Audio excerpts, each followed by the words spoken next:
ఉందేమో ఆత్మ, ఒకసారి చూడండి ఏం చెప్తుందో ఒకసారి చెప్పండి. ఆత్మ ఎవరికి కనపడదు, నాకే కనపడదు. ఎవరికి కనబడను, ఎవరికి వినబడను, నీకు తప్ప. ఆ ఫెసిలిటీ నాకే ఎందుకు ఇచ్చారు సార్? చంపింది నువ్వే కదా. కనిపిదు, మీరు పిలిపించి ఏం చెప్తుందో ఒకసారి విని మాకు చెప్పండి. వాడు సంక నువ్వు నాకు, వాడు నీ సంక నాకుతాడు.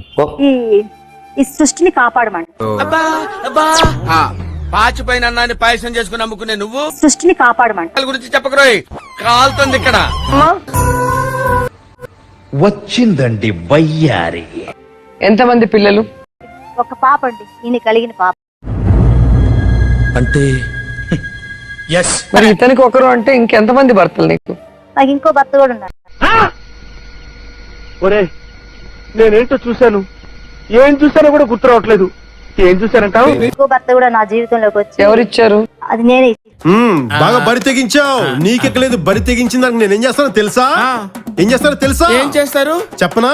చెప్పు. ఇతనిలో ఏం నచ్చి చేసుకున్నావు? యాక్చువల్ గా ఈ మనిషి అయితే ఆ రోజు నచ్చలేదండి. మనిషి అందంగా కూడా.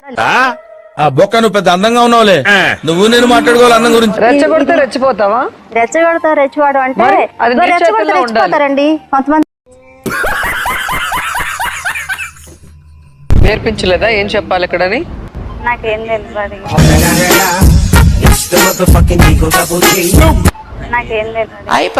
నాకేం తెలుసు. ఆ ఒక్క మాటతో లేచి చేతులు పెట్టుకుని నడుచుకుంటూ వెళ్ళిపోతున్నాను. నేను ఎక్కడికి వెళ్తాను కూడా నాకు తెలియదు. చేస్తానంటే పళ్ళు రాలగొడతాను నవ్వావంటే.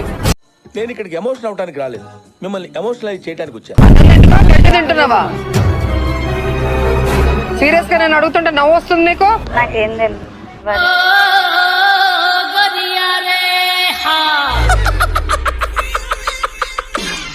ఇప్పుడు కానీ అబద్ధం చెప్తే నేను ఎవరికైనా కొడతాను. ఒక్క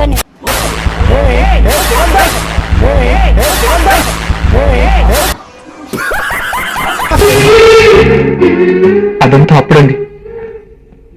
ఒక్కొక్కసారి కలుసుకుంటూ చచ్చిపోవాలనిపిస్తుంది సార్. ఈ బతుకుడు